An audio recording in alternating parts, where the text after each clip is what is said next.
June 30th 2026 రోజు government of India, ministry of Jal Shakti, department of water resources, R&D and GR మాకు ఒక letter రాసింది Telangana government కి recent గా జూన్ 30th 2026. ఈ లెటర్ సారాంశం ఏంది సబ్జెక్ట్ అంటే constitution of technical oversight committee for rehabilitation measures of Kaleshwaram barrages regarding. దీన్ని రిహాబిలిటేట్ చేయడానికి ఈ కాళేశ్వరం మీద ఉన్న బ్యారేజీలు మూడుకు సంబంధించి క్లియర్ గా ఇన్స్ట్రక్షన్స్ ఇచ్చి ఒక కమిటీని అపాయింట్ చేసి composition of the committee as follows.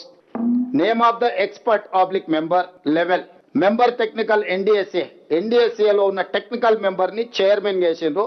ఒక 6 మందిని కమిటీని కాన్స్టిట్యూట్ చేసి కాళేశ్వరం ప్రాజెక్టు యొక్క రిహాబిలిటేషన్ మెజర్స్ ని టైం టు టైం పర్యవేక్షించి సూచన చేయడానికి వేసి క్లియర్ గా వాళ్ళు ఇన్స్ట్రక్షన్స్ ఇచ్చారు.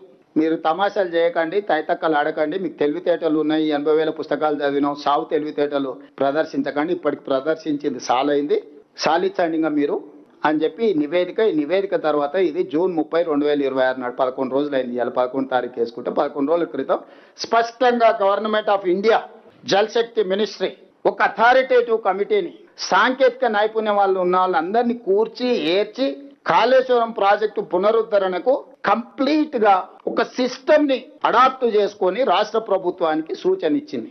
ఈ రోజు ఆర్మీ నుంచి ఇతర ఎక్స్పర్ట్స్ ని ఈ రోజు ఎంగేజ్ చేసిన మేము ఆ ఎక్స్పర్ట్స్ సూచనల మేరకు ఈ రోజు మేము పనిచేస్తున్నాం.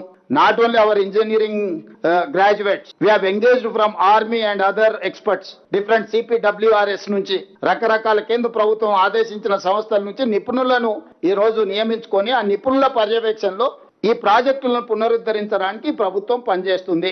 అట్లా కాదు మేము మేధావులం, మేము పునరుద్ధరిస్తామని వీళ్ళు బయలుదేరిండ్రు. మీరు ఉద్ధరిస్తేనే కదా 3 ఏళ్లలోనే కాళేశ్వరం కాస్త కూలేశ్వరం అయింది, 1,00,000 కోట్లు గోదావరిలో కొట్టుకుపోయినాయి.